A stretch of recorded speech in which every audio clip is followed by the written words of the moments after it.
ជាដំបូងសូមជម្រាបសួរទៅកាន់ពុកម៉ែបងប្អូនទាំងអស់ដែលនិយមនឹងការទស្សនាតម្រុយឆ្នោតអាវងហើយថ្ងៃនេះផងដែរតម្រុយឆ្នោតអាវងយើងខ្ញុំក៏បានពំនាំលេខទៀតហើយមកចែកជូនទៅកាន់ពុកម៉ែបងប្អូន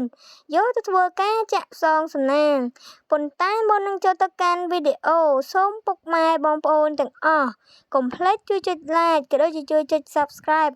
ហើយនឹងដាក់សញ្ញារូបកណ្ដឹងដើម្បីទទួលបាននៅតម្រុយឆ្នោតអាវងឆ្នោតចេញលេខអី87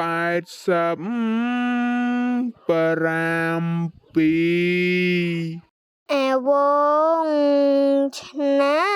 តចេញលេខអី31